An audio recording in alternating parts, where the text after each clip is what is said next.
Hello, Dr. Grandin. How are you? Good, how are you? Okay. Excellent, excellent. Well, we'll go ahead and get started then. I just wanted to say hello and thank you everyone for joining our webinar at United Services for Children. We're thrilled to offer this conversation with Dr. Grandin. United Services for Children is a nonprofit organization serving the community for over 45 years. We offer expert care through early intervention classrooms, social work services, and therapy with occupational speech therapy and applied behavior analysis. And so now, Dr. Grandin, welcome, and thank you so much for being here with us tonight. Well, it's really good to be here today, just great. And a lot of things to talk about. Maybe we can just start out that when I was a little kid, I had all the full-blown symptoms, nonverbal. I got into extremely good early intervention by 2.5. I cannot emphasize enough the importance of that. I had a lot of one-on-one teaching in speech therapy, and also a lot of emphasis on learning how to wait and take turns. I cannot emphasize how important it is for children to learn this. How do you wait and take turns? And then when I got a little bit older, this is where 50 style of parenting really worked. Manners and social skills were taught in a much more structured way. That was done with all children. Really important thing to do. I was always given an opportunity to use my language. They'd say, well, use your words, and you've got to give the kid time to respond because they may be slow to respond. But if you've got a 3-year-old who's not talking and you do nothing, that's the worst thing you can do. And there's some parts of the country where there's no services. I said, well, then you got to get some grannies or something to work with that kid, because you can't just let them sit and vegetate and you're not doing anything with them to engage them, teach them words, also teach them skills, using utensils, potty, dressing, bathing, brushing their teeth. They got to learn their skills. You know, these are, and the thing that I want to emphasize is there's a lot of arguments about types of therapy. The important thing with the little ones is getting enough one-to-one teaching with an effective teacher. What's an effective teacher? More language, more skills, better at waiting on turn taking. Those are all examples of effective teaching. And you've got to be a good teacher has to be really careful not to drive the kid into sensory overload. And some kids you can get in their face more than others. Others you've got to be more gentle in your approach. My teacher used to go like this. That worked with me, but I've had other people on the autism spectrum write in and said, I would have gone into sensory overload. That would have been painful and terrible. You know, some kids you can be more intrusive than others. And the important thing I always ask parents is, are you making progress? And I define progress as things like more words, less tantrums, eats with utensils, doing their basic skills, turn taking. I'm talking about the real little ones. So that's basically, you know, some of the really important stuff. And I think the best thing to do is just kind of open it up for questions. Perfect. Dr. Grandin, may I just ask, we had several people submit questions when they registered. Okay. May I just offer up one of those questions and then let everyone else know that if you would like to submit a question, just please do so through the chat box. Just put them in the chat box, which we have none so far. Okay, so I'll go ahead and start if that's okay. That's fine. So several participants submitted questions asking about how to best support their child to handle struggles with interpersonal skills and communication. Well, first of all, you got to learn how to talk. Not being able to talk was a huge frustration. I can remember throwing a tantrum because I couldn't tell people what I wanted. And so you always want to encourage the kid to use his words. He only wants the juice, and say, now use your words. But then wait for him to respond. Got to give them time to respond.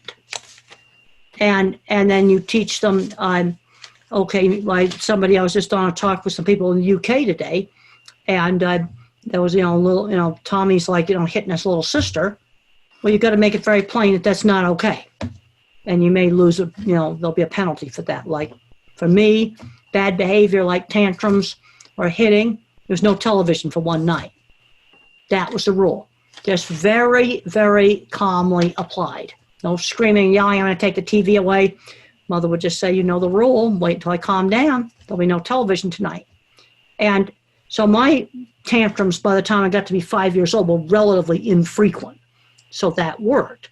Now you might have another kid where they just scream all the time. So you got to do the opposite approach, where you reward for going increasingly long periods of time and not throwing a tantrum. Mm-hmm. You got to do the other thing.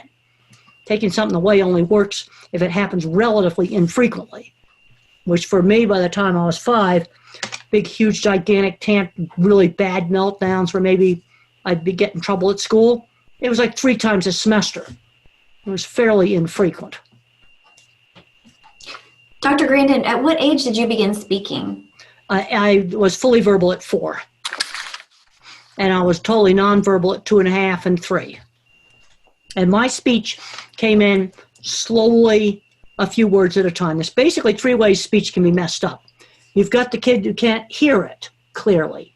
Even though they're not deaf, they just hear garbled. When grown-ups talked fast, I thought grown-ups had their own special foreign language. So you got to slow down when you talk to these kids.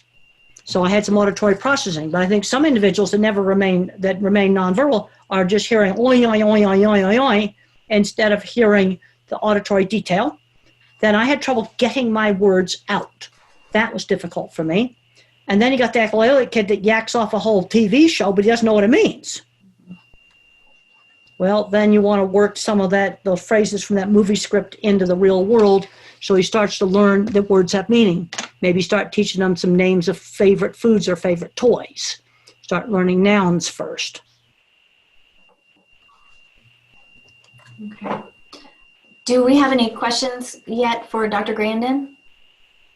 If not, I can continue on because I have quite a few from people who did Okay, well, that's fine. Okay, so how does sensory processing impact a person with autism? Okay, wait a minute, I just had a question that came up on Oh, okay. Oh, I see it too. verbalizing emotions. He's only 4, and I'm trying to figure out, okay, he's 12, he's extremely articulate, trouble with verbalizing emotions. Well, he's just going to have to learn, that you have sad, happy, anger. Here are examples of them. Everything has to be taught. It's not instinctual. Now, I understood what, happy was because I knew what it was like to feel happy when I was flying my kite or whatever. Sad when the kite got stuck in a tree, especially if it was a really nice, expensive kite that was a Christmas present, not just a paper one from the newsstand. You have to teach it by specific examples. Here's an example of sad. Okay, when my pet mouse died. Okay, I was sad. You teach it by specific example. It's not going to be intuitive. You're happy that you got an A on a test. That'd be something you'd be happy about. Now, when kids bullied me and teased me in high school, I was, I got very upset about that.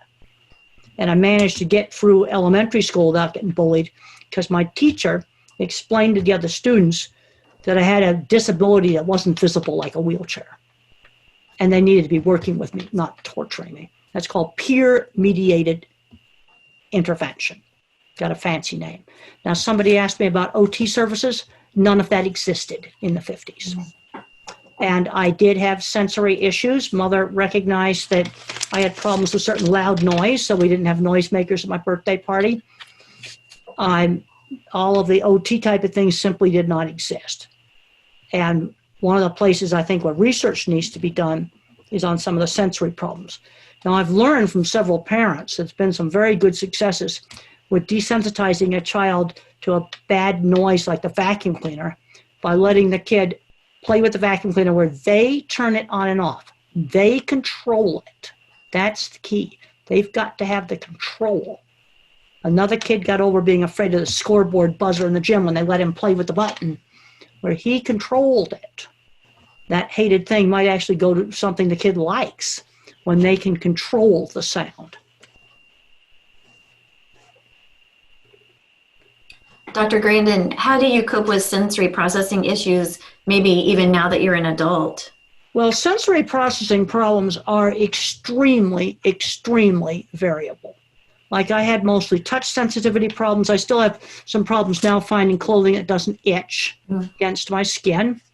Another person might have visual processing problems, where when they go to read, they see the print jiggle on the page. You might try some colored paper, some different pastel paper. It's very variable. Sensory issues go from slight annoyances to being very debilitating. And then you've got the kid who wears the headphones all the time. Well, what you got to do is not wear the headphones totally all the time, because if you wear them totally all the time, your ear will get more sensitive. You need to have them with you, but try not to wear them. See, that goes back to control. Mm-hmm. You always have them with you. Did you ever find comfort in things like the Bennett vest or something that would give you additional compression on your body? Well, yes, I had my squeezing machine. And that, I like to get under the sofa cushions and have my sister sit on them.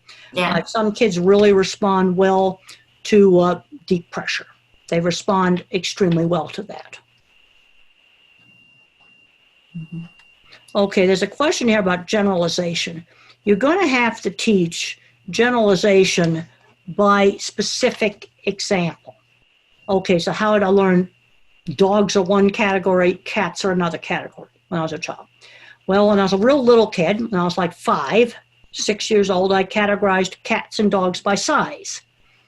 Well, that didn't work when a dachshund came into the neighborhood.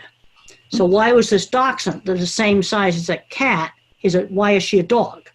So now then I looked and I go, well, the dachshund barks. That's something dogs do. She smells like a dog, and she has the same shaped nose as a dog. Okay, here's features she shared with dogs. So then I use those features now to categorize dogs from cats rather than just the size. You're going to teach it by specific examples that can be put into categories.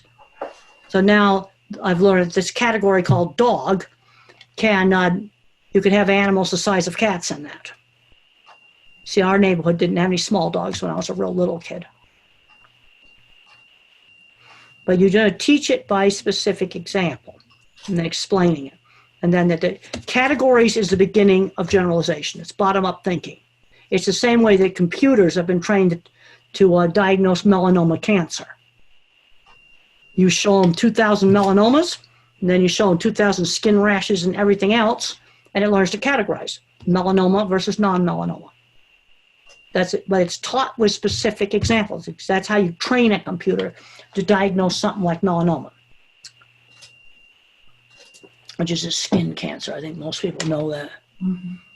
Your son is 21 and he's nonverbal. The first thing I want to ask is, does he have a decent way to communicate? There are some nonverbal individuals who can learn to type independently, and they describe things like a sensory disordered world. Sometimes they can't tell when they're hitting themselves because the sensory world is so jumbled. And I would recommend reading some books written by people who are nonverbal, who type completely independently. Nobody's touching them, and nobody's touching the thing they type on, whether it's a piece of cardboard or it's a keyboard, whatever they type on.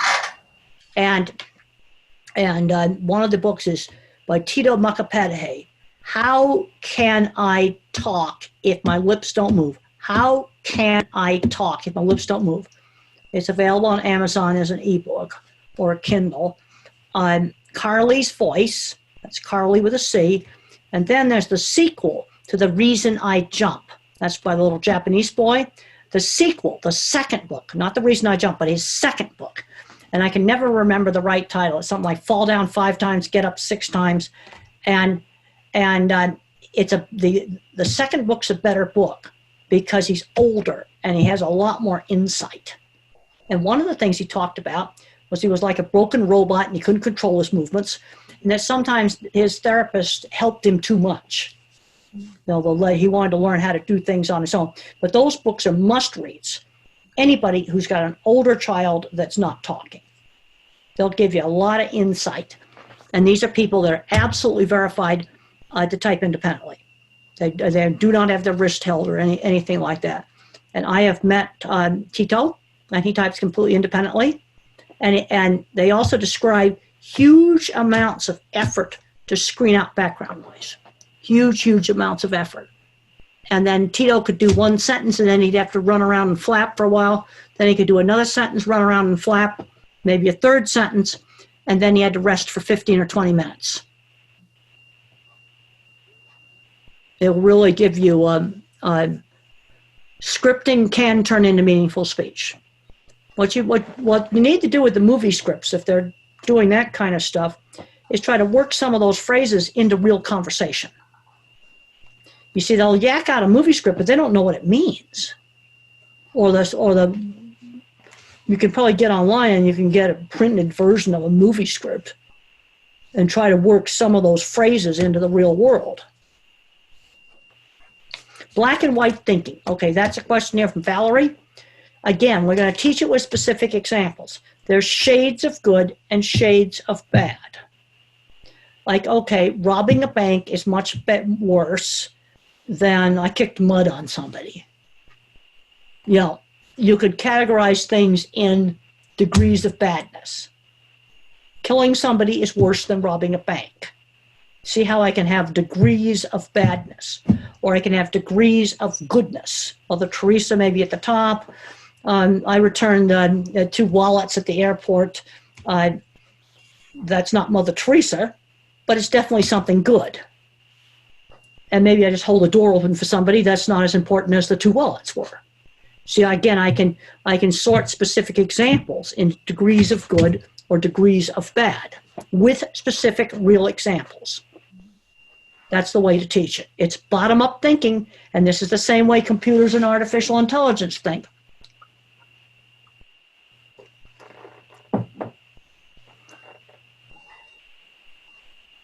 Well, hopefully that will help on one of the things, the other thing that helped me is in the 50s, parents didn't help kids with everything they were doing. I have a book called Calling All Minds. It's on my children's project book, Calling All Minds. And one time I held up a paper snowflake I'd made out of a piece of printer paper. And this was on a Zoom conference. And I had a teacher ask me, well, wouldn't it hurt the self-esteem of this child if the snowflake fell apart? I'm going, really? You're going to get that worried about one piece of printer paper? I'm going, you got to be kidding. You see, the way I was brought up, things like that, the grown-ups didn't even get involved in that. And then, but when it came to things like, you know, manners of behaving at church and stuff, things were strict, but there were other times where we did free play. And as long as we didn't do anything dangerous or mean, the grown-ups stayed out of it when we were playing. They kept an eye on things. They intervened if something really bad started happening. But I remember when I was 10 years old and I was with 3 other kids and we were trying to put up an army tent. It was a total mess. It was not put up right. Mrs. Wood, the next door neighbor, was in her kitchen. She watched the whole thing. Did she help? Nope. Let them figure it out. See, there's not enough of, and this would help prevent some of the problems that kids have with perfectionism, where they get totally scared to make a mistake on something. Now, there's a point where you do have to give assistance, but you've got to let them at least try to figure something out first. And I was kind of shocked that we worry about a kid's self-esteem because a paper snowflake fell apart. Then you might show them once how to fold the paper and then let them cut it. You know, you don't want to get them just completely frustrated. But it's and Noki in his sequel book also talked about, they call them carers in Japan. That is, carers often helped him too much. He wanted to put the code on himself. And he often wasn't allowed to, to do it enough.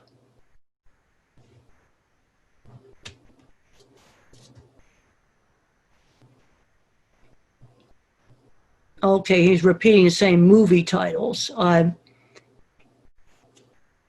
Now, the other thing we got to look at, okay, as somebody that's nonverbal, I want to make sure they can do basic skills. Dress themselves, shower, toilet, brushing their teeth, just basic skills. Can they do them? We sometimes don't have enough emphasis on teaching the kids stuff like that. And then you get the kid who's 16 years old or 13 years old, a really star academic student, and he's never gone shopping. This is ridiculous. Just talked to one just yesterday, 13 years old, good math student, never gone shopping, not learning life skills. I was learning shopping when I was 7 and 8 years old. I also learned money. I got 50 cents a week for allowance. Let me tell you, 50 cents bought a lot in the 50s. I could get 5 comics or 10 candy bars. I could get a balsa wood glider and 1 comic book. But if I wanted a 69-cent airplane with a propeller, I had to save for 2 weeks. I was learning that at a very young age. These are not expensive or difficult things to teach. And then have sit-down meals where you learn how to use utensils. Now, since I had problems with motor control, I was allowed to hold my fork like this when I cut my meat. Okay, where if I hold my fork this way, like this, that was just too hard. And so I was allowed to hold it in my fist, but that's still neat. And I still hold it that way even today. You can make a few little accommodations like that. Another thing is multitasking. These kids are not going to multitask because you've got slow processor speed. They're not going to be able to remember long strings of verbal information. That is not going to work. Give them a pilot's checklist where you put step 1, step 2, step 3. You got a small processor, you're going to have to work around that with some simple interventions, like a pilot's checklist for a task with sequence, trying to avoid multitasking stuff. When I learned how to drive, I had to practice a much longer time in very safe dirt roads before I did traffic. Get that driving into motor memory. I wouldn't have been in the cattle industry if I couldn't drive. So those are things where you have to do a workaround. It's called a workaround in engineering. But I'm seeing kids where the diagnosis is becoming their total identity. I'm seeing some parents where being a special needs parent is their total identity. And one thing that Mother has really emphasized in her talks in later years, she did music and theater, and her identity was music and theater, not special needs mom. Because I'm seeing some moms that can't let go. When I suggested that a 16-year-old should buy something in a store, she broke down crying because she couldn't let go. He's a 16-year-old student in high school with good grades who had never gone shopping by himself. And the other thing is now not learning work skills. Because I'm seeing granddads come up to me all the time, and those granddads have decent jobs, and they discover they're on the spectrum. When the kids get diagnosed, the grandkids maybe get diagnosed. And granddaddy figures out he's on the spectrum, and he had a good job because he had a paper route at age 11. Now, I know there's no paper routes, but we can do other things that are little jobs in the neighborhood, walk dogs, and then instant they're legal, they need to get a real job. They've got to learn working skills, and they've got to learn how to obey somebody who's not family. Okay, learning to read. I was in 3rd grade.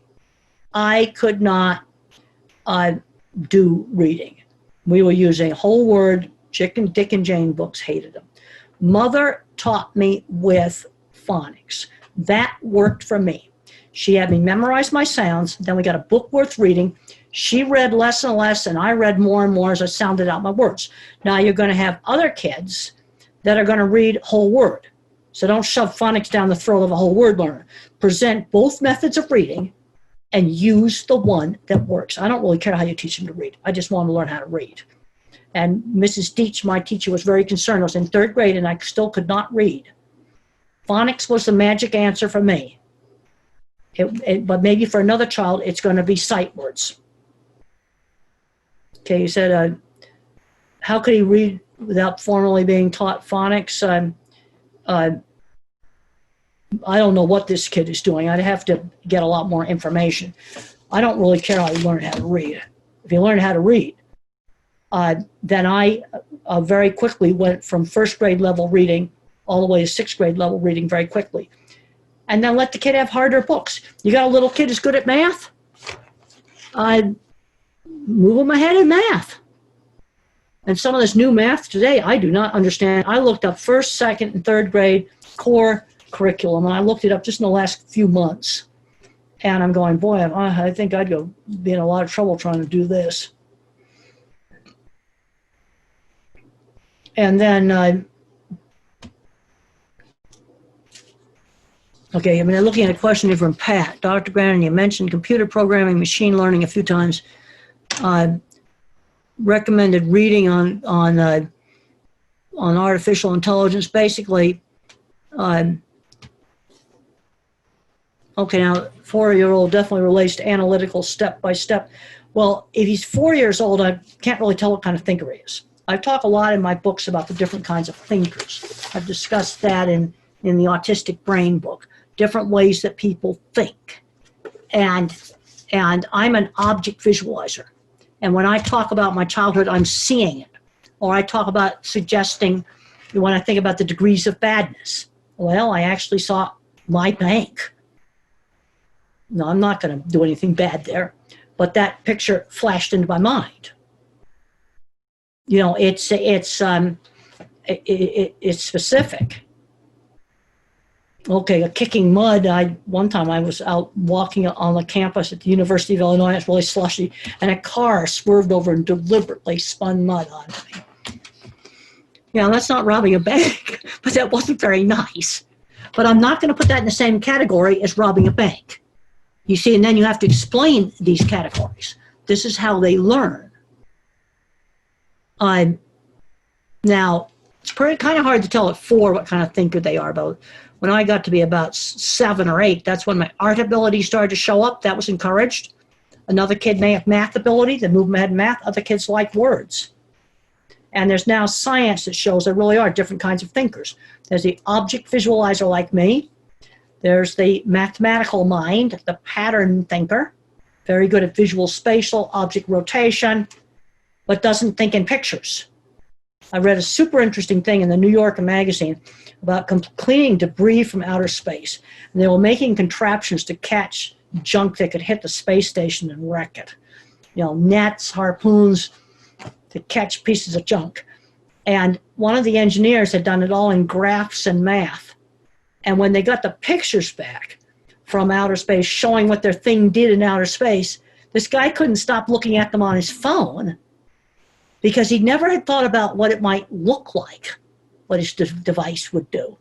He'd only thought about it in mathematics, where I'm a visual thinker, so I'm going to think about what it would look like. They actually took this contraption up on the space station in a weird box that they wanted to use for a table, and they said, no, you can't use that for a table. I'm supposed to have passed all of NASA's safety stuff, but I don't know if I'd want that box on the space station if it's got a harpoon in it. I'm thinking about what could happen with that. But I'm looking at it visually, where they had analyzed it mathematically. I think I would have insisted that some of the harpoon mechanism be disassembled, and then there'd be no way. It probably worked with extremely strong springs, and I'd want it disassembled so that the spring is not compressed. Then it wouldn't be able to do anything. You know, I go, ooh, you had that on the space station. I don't care about the net, but and then they took the box and took the contents and shoved it out of the space station. You see, and I see it. You see, and this is where there's different kinds of thinking. You solve problems in different kinds of ways. I'm seeing it. And the engineers calculated it. And then when the engineers saw the photos, they said he just, you know, was sitting in a coffee shop and just played it over and over and over again. He'd never thought about what it would look like. You see, that's different kinds of thinking. And that was just this New Yorker just now that I just read. Okay, the 12-year-old daughter navigating boundaries where personal safety is concerned. There are books where they talk about degrees of sort of intimacy. People you can hug, your parents, your grandparents. Of course, now you can't hug anybody. You know, people you see every day, but you wouldn't hug them. Maybe the postman or a guy at a gas station. You have next door neighbors, and they kind of have like rings, and you learn the rules for each ring. Just make it really, really concrete. We were taught in the 50s, don't get in cars with strangers, ever.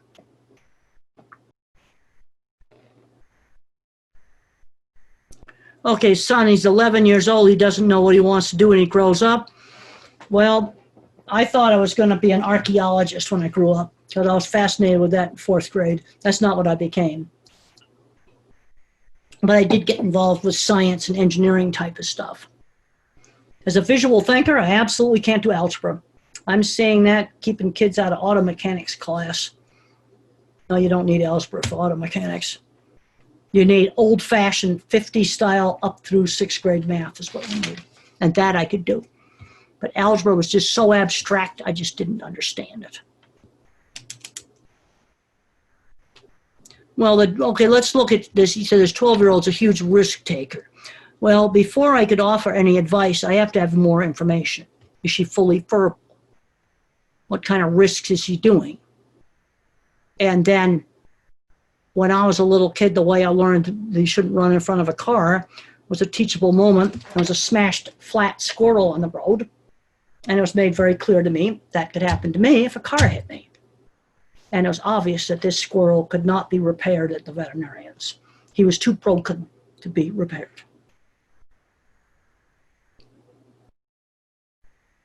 Well, the thing on the dangerous situations, we have to, first of all, I need more information, like what kind of dangerous situations? Climbing up on stuff, going and seeing strange people. Kristen, would you like to share a little bit more about your question?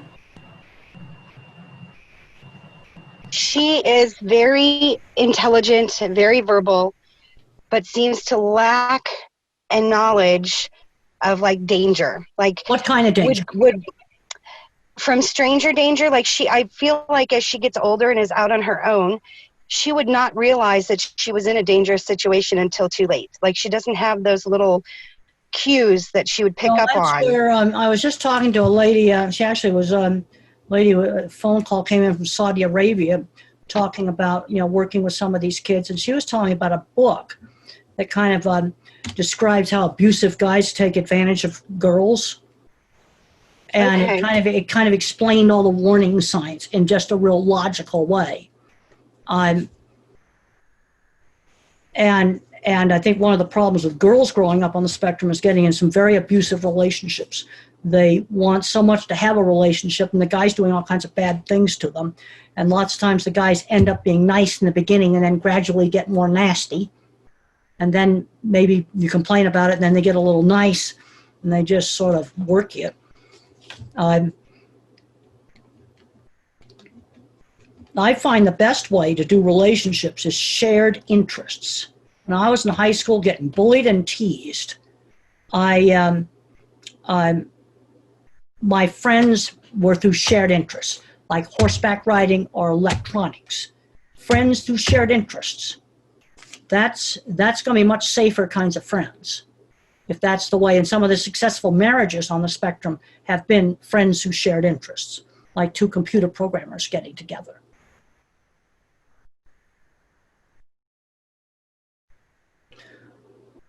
Yeah, you've got, the picky diet thing. Okay, one of the ways to help deal with the picky diet problem is get the kid involved in food preparation. Let them play with it. And don't take the thing they hate the most to start with. That can sometimes help. And I get worried that some of these kids that are very picky, I'm worried about them getting the old-fashioned nutritional deficiency diseases. This is where they might want to take a multiple vitamin just for insurance. Because I just read in one of the newsletters that a kid came down with scurvy, which is vitamin C deficiency, because he had such a restricted diet. That's real serious. And then the doctor didn't know what it was, because most modern people don't ever get scurvy. And so picky eaters need to take a multiple vitamin just to be safe. Okay, Valerie, do you have a question? No, sorry, my kid was just trying to say hi. Hi. Say hi. Hi. Hi, how are you? Okay. Valerie's on a low bandwidth, so hi, good to see you. And Valerie, if you have a question, it might be better to type it in because your internet connection's not good. And your image is frozen right now. So if you have a question, put it in the chat, and then I can read it. Is that you? Dr. Grandin, I have another question. Coming through. Okay. I have another question from some of the people who registered to participate as well. So it says, thinking back to when you were a young child, what is something you wish your mother had done differently? And what did she do that had the biggest impact on you? Well, Mother did a lot of stuff right. She had a very good sense of just how much to push me. You have to stretch these kids. You don't shove them into some noise thing or some multitasking thing that they just can't do, but you have to stretch. And she always gave me choices. Even after I got kicked out of high school, out of 9th grade after getting bullied, and I had to go to special school, she checked out 3 special schools and I had a choice. You know, limited choice, but there was some choice. Or you could do this activity or this activity. You're not going to sit on your duff all day. She had a very, very good sense with that. Now, some of the sensory things, they just didn't know. When I was a tiny baby, I didn't want to be held. Okay, what you want to do with a baby that's got that problem now, I don't care what the diagnosis is. There's a physician in Texas, and what she does is says, you go down to Walmart and get one of these baby pouches that you put on like a backpack, but it's on the front of you, and you put the kid in that, wear them for 4 hours a day. That'll get them over that not wanting to be touched. That's a simple thing to do, and it can't possibly hurt the kid.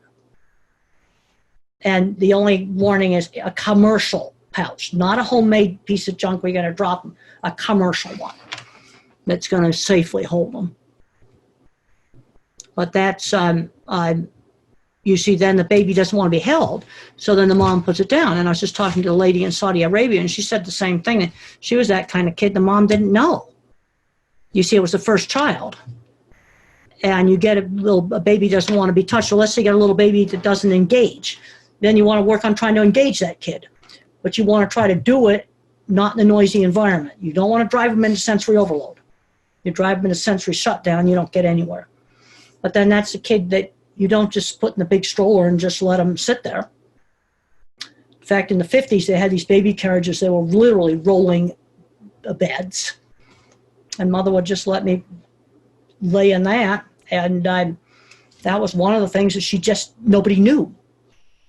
I was too good of a baby. Then you get the ones that are all colicky and nothing but trouble. Probiotics, I take probiotics. They've helped me on urinary tract infections. They help some people. Casein, dairy-free, gluten-free diets are helpful for some people. There are lots of times there's way too many claims made for these things. But probiotics have been extremely helpful for me on urinary tract infections. If you try a supplement, don't start a new school at the same time you try a supplement because you don't know what worked. They're helpful for some people. But you got a lot of vendors out there that just want to sell you the whole store. And you don't need a whole store's worth of stuff. Try to figure out the few things that work. And then somebody mentioned here about a boy on Abilify, 12 years old. The first thing I want to ask is, why is he on this drug? What is the reason?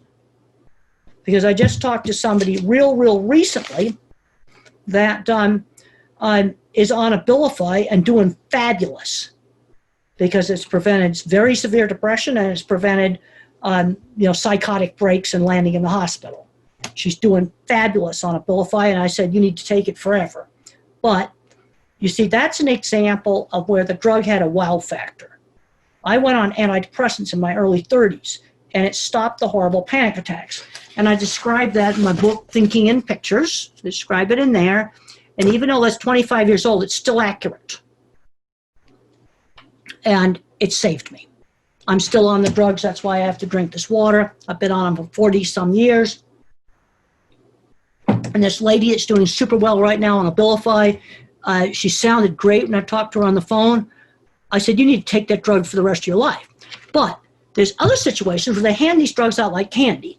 And Abilify's got some serious side effects like weight gain and diabetes and nerve damage. You always have to look at risk versus benefit. Now, the drug I take has a much, doesn't have as many side effects. But the mistake that's made with antidepressants for anxiety is too high a dose. The label doses are too high. As explained in Thinking in Pictures, it's still accurate even though it's 25 years old. And then I did do an update 10 years ago. It's still accurate. These drugs haven't changed that much. But you have a lot of kids stuck on a whole pile of drugs that didn't do much. And they're drugs with some serious side effects. And you got to look at why is he on the Abilify? And did it do anything? You know, sometimes that's used for low doses of Abilify may work for irritability associated with autism. That's what the FDA has approved it for. Irritability associated with autism. That's a fancy way of saying throws a fit when there's a loud noise. So very, very low dose of Abilify or Spiridol, which is very similar to Abilify, may help on sound sensitivity. That's true. But there's way too many drugs given out. Little kids like candy. And you want to try one thing at a time. And what did it do? And it should have some wow factor. Antidepressants for me had serious wow factor. Abilify for the lady I just told you about, it had wow factor. She sounded great. I said, you need to be taking this drug. You see, even though there's some serious side effects, the good effects, keeping her out of the hospital and keeping her out of depression where she just stayed in bed for 6 months, yeah, then you use that drug. And what makes you gain the weight is it stimulates appetite. And the best way to prevent the weight gain is kind of go the Atkins approach, cut down on a ton of carbs. No, I wouldn't go a strict Atkins, but you need to cut a ton of sugar out of the diet to help on the weight gains. The reason why you get fat on these drugs is it stimulates appetite. But there's just way too much stuff. Every time there's a problem, they chuck another drug at it, and then some kid's on 6 or 7 drugs, and he's a zombie. That's no good. And in my book, The Way I See It, I've got 3 whole sections in here, The Way I See It. Lots of little short articles on both biomedical, natural, and regular medication. And let's be sensible. Try one thing at a time. What does it do? The younger the kid, when it comes to regular drugs, the more careful you have to be because the nervous system is developing. And if a drug doesn't do anything or does just a little teeny bit better, then it's not worth the risk or the cost. And try one thing at a time. Because if you started a drug or a supplement at the same time you started a new therapist, I don't know what worked, the drug or the new therapist.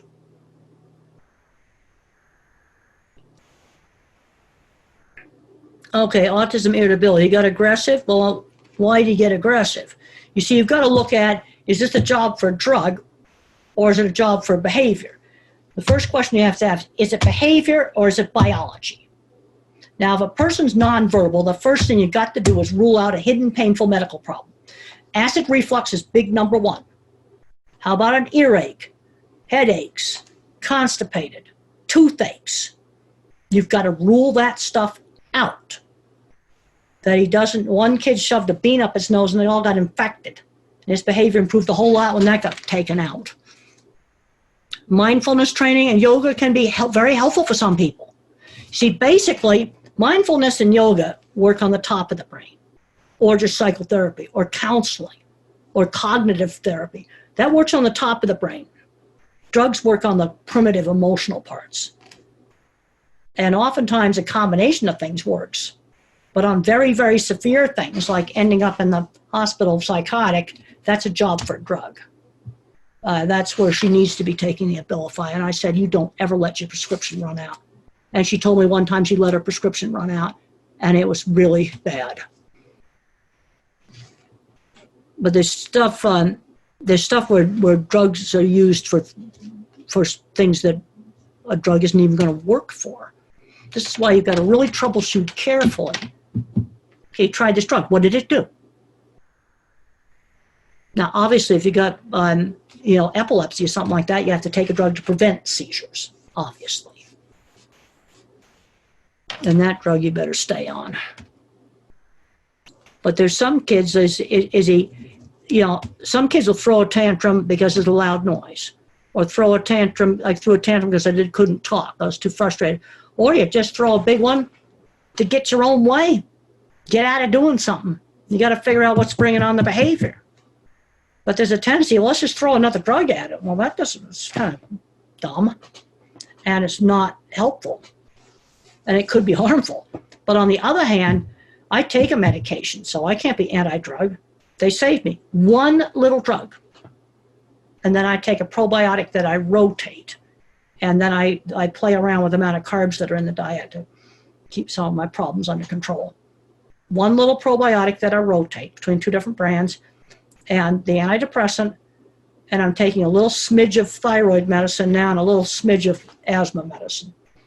And that's 4 things now. But for years, it was just the antidepressant and nothing else. One little drug, an old-fashioned one. I can only get it in generics now. Teaching eye contact, people can go overboard on this.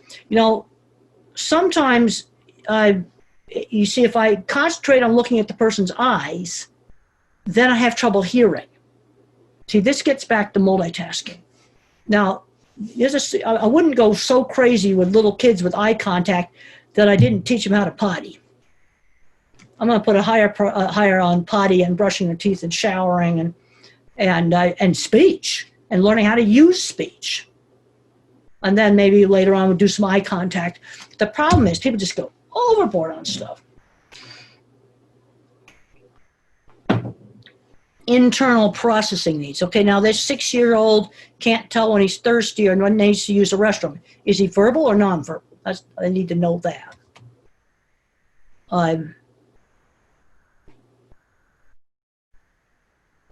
Well, the thing to do is just, okay, we just have certain times we go to the restroom.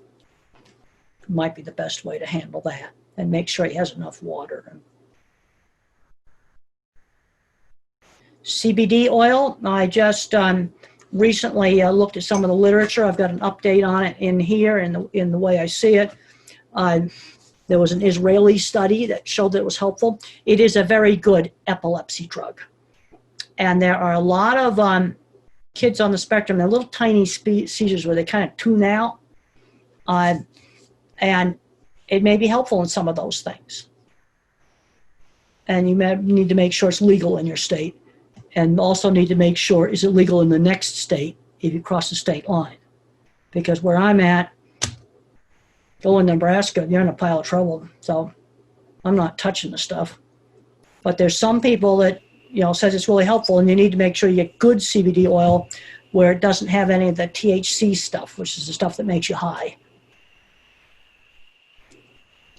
But sometimes it's helpful. But again, you try one thing at a time and carefully observe how it works. Maybe take some notes. Okay. Dr. Grandin, may I ask just one last question? Yep. That is, so will you please share your thoughts on early intervention? Oh, it's essential. Early intervention is absolutely essential. You got little kids that aren't talking. You can't wait a year for a diagnosis. You already got a diagnosis. He's got no speech and his behavior's all messed up. And you need to do something now. And the thing is, even if the diagnosis is some other thing, like cerebral palsy or some other problem, you still got to work with a kid. And the thing is that the therapies are very similar regardless of what the diagnosis is. And good teachers, I have found, do the same things, working with little kids, regardless of what the name of the therapy is. I see good teachers doing exactly the same thing. One says, I'm doing ABA. Another one says, I'm doing floor time. They're doing the same thing. And there's been some controversies about ABA, and there was some old-fashioned kind of ABA that is terrible. And they were driving some of the kids into sensory overload. Modern ABA that's decent ABA recognizes sensory problems, and the OT is part of the team. Things have evolved. But the thing I'm going to look at is this teacher effective? Is my kid making progress? Language, turn taking, waiting and taking turns at games. That's another thing we did in our family. We played games every night. Starting with a Parcheesi board when we were little, Chinese checkers when we were little, and then cards, games like Hearts and Old Maid. And then we did poker for chips only when we got older. But it was done together. You see, and that teaches some social skills. And those are not expensive things to do. They're easy things to do. But some teachers have the knack of working with these little kids. And there's other teachers that just don't really have the knack. That a good teacher knows just how hard to push to get progress without driving the kid into sensory overload. I was one of the kids you could push fairly hard. There'll be another kid, you push them hard, and they'll just go in the shutdown and you're pounding on a brick wall, and they're in pain. Keeping employment, I had some problems in the beginning with telling people they were stupid. Fortunately, I had some good mentors, and let's start teaching work skills young. And I learned you can't call people stupid. I got fired from a job for doing that. That just doesn't work very well. But I'm seeing kids not making the transition to work. I want the transition to work. And the kids in the pipeline now, it starts with chores for the little ones. When they're 10 and 11 years old, when they get churches back open, church volunteer jobs, they've got to learn how to do a task on a schedule outside the family. Okay, I know with COVID that's shut down, but there's still things you could do. You could take the recycling bins out, go take the neighbor's trash out to the curb. That has to be done here. We have to take our garbage cans out to the curb. And that's something a kid that's 12 years old could do. It's his job. There's 6 trash cans in the neighborhood, and he's got to get them all out there on the curb. And then pay it. The neighbors need to pay him a little bit for that. That's something you set up in the neighborhood. And then as soon as they're legal, they need to get real jobs. And I want to see 2 real jobs before they graduate for verbal kids. Learn how to hold down jobs. I want that transition done before they graduate from high school. That's the 50s way of doing it. And that's one of the reasons why those grandparents had jobs and juniors floundering. And then the other problem is the video game addictions. Got to control that. It's an hour a day. And if you have a video game addict, then let's replace it with something else. Skilled trades, high-end skilled trades. Here's some nice COVID-proof careers, recession-proof careers. Welders that can build things where they can read drawings. Heating and air conditioning. Electrical, residential and commercial, and also electrical wires, lineman, line worker. Heating and air conditioning, plumbing, electrical. These jobs will never go away. High-end skilled trades. Fixing cars, fixing trucks. 3 families got their kid off of video games by introducing car mechanics. Kid found out that the cars were more interesting than the video games. And some people stick their nose up that. But we've got a lot of college graduates right now in the hospitality industry and the airline industry. Disneyland's getting ready to lay off over 20,000 employees right now. Well, if you're an electrician or you got to fix the power lines when they fall down, you will always have a job. COVID-proof, recession-proof. I'm talking high-end skilled trades. I'm not talking floor tiles, roofing, sheetrock, some of that stuff. I'm not talking that stuff. I'm talking the real high-end. Fixing cars, fixing trucks, heating and air conditioning, electrical, plumbing, electric lineman, and another one is someone has to fix the windmills. They're going to be around for a while, and they require a lot of maintenance. COVID-proof, recession-proof jobs. Don't stick your nose up at them. I worked with a lot of smart people. When I worked in heavy construction for 25 years. Smart people that were on the spectrum, own metal fabrication companies. They have good jobs. And the welders, boy, they're really versatile. They can go from fixing balcony railings in apartments when there's a recession to making custom-made equipment for the meat industry. So unfortunately, it looks like we're coming up at the end of our time. We have just a few more minutes. Would someone like to ask one last question? All right, that's fine. May I then? Yes. Okay. So will you please share your thoughts on the importance of hands-on learning for people who are on the spectrum? I think the worst thing the schools did is taking out all the hands-on stuff. Theater, sewing, woodworking, metal shop, cooking, taking all that stuff out, worst thing they ever did. The other thing is they're not getting exposed to enough stuff to figure out what they might want to do for a career. And if you got the mathematically inclined kids, they need to be exposed to computer programming. There's tons of stuff online. The books from that are not expensive. I can't do programming. I tried it. I know how to buy stuff or find the stuff for teaching programming. And kids aren't getting exposed to enough stuff. You got a little math kid, I want to expose them to programming. Teach them some JavaScript. That runs video games.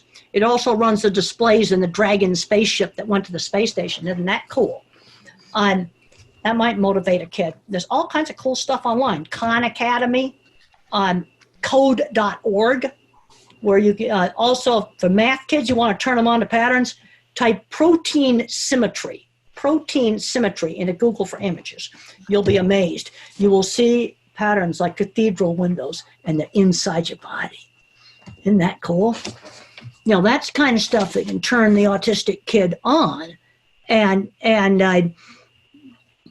we need, and there's so much stuff that's online. There's a lot of garbage online, but there's so much good stuff online. Math stuff, Wolfram Mathematica, Wolfram, like the animals, wolf and a ram, a Mathematica, great free mathematics site. There's all kinds of cool stuff online. You know, people don't think to look for it. You know, there are all kinds of educational materials and a lot of this stuff is free. And we need to make use of these things. Okay, for craft projects now, cardboard is free. Let me tell you, there's a lot of Amazon boxes. Yep, they're in our garbage right now where I live. And I look at that and I go, craft materials. Nice, clean cardboard. It's not dirty. It's not covered with pizza or something like that. And craft materials, give them to kids. And here's the way to make a little cool knife for cutting that cardboard that won't hurt little kids. You get a regular hacksaw blade, bust it in half. Then you tape the end. You tape up the end, the lot of tape where you broke it. And now you have a cool little saw that even very young children can cut that heavy cardboard. See, when I was a little kid, I couldn't cut that heavy cardboard, and I wasn't allowed to use knives, even in the 50s. Kids did not use knives, absolutely not. And you can't cut that with scissors. But with this little half a hacksaw blade, and you tape up the end of it really good so that broken end can't possibly cut them, and you can cut that cardboard. Oh, look at that. That's free cardboard. That's craft materials. Awesome. It's got the right price. It's free. You got to get clever about finding stuff in our neighborhood that you could use to, you know, the kids you make stuff out of. I went to a maker fair, and you know what the hit of the maker fair was? It wasn't the electronics. It was the washing machine boxes. The kids had a great time with them. They have the right price, too. They're free. Just ask the appliance store. The best. And you can go down to the lumber yard. They'll give you scrap wood, you know, if you know it's going to be used for kids' projects. We need to tap into retirees now with COVID. So a lot of empty offices. They're bringing them into work and setting up little schools, but they only put like three kids in one conference room and make quarantine pods. That's going on right now. And then get someone to work with them and teach them. And there's a lot of retirees around. We got to be careful of those retirees that kids don't give us COVID. But you have a family that's really super careful about it. Maybe the retiree can teach the boy or the girl car mechanics. There's a lot of things that in the neighborhood. Or a kid's 16 years old, he can go work in some little independent shop that somebody owns. Who do you know that has a business? And we've got to be careful about the multitasking. A McDonald's super crazy takeout window is a bad first job. Too much multitasking. That's not going to work. Don't chuck them into that Christmas rush, chaotic stores. That's not going to work. All right. Well, unfortunately, we're at the end of our time, but I just want to thank everyone for participating in this informative webinar that was made possible by our sponsor tonight, Morgan Stanley, the Sappington Watkins group. And of course, a very special thank you to you, Dr. Grandin. Thank you for having me. And I just hope I've given people some ideas, things they can go out and do. There's a lot of stuff we can go out and do that are not expensive. What I've been seeing, we're doing a good job on early intervention. Where we're falling down is middle school and high school, not getting that transition to work. And there's a tendency to overprotect, and that's why we're having all these problems with kids that don't want to make mistakes. I'll never forget the sewing project I wrecked. I cut the fabric wrong when I was about 12. I never forgot that. Be more careful next time. Had to throw that sewing project away. It was beautiful fabric, and I was making a pair of pants for my mother, and I had a whole project had to go in the garbage. I just cut it completely wrong. I was rushing. Well, thank you again, Dr. Grandin. And okay, well, great to talk to you. And it's so wonderful to talk to you. And sign off. Thank you. Okay. All right. And it's good to see everybody. You too, and have a wonderful night and stay well. Okay. Bye-bye. Bye. All right, we'll sign off. Okay. Looks like people are signing off now. And just say goodbye to everybody. Goodbye. Okay. Good night. Thank you. All right, good night.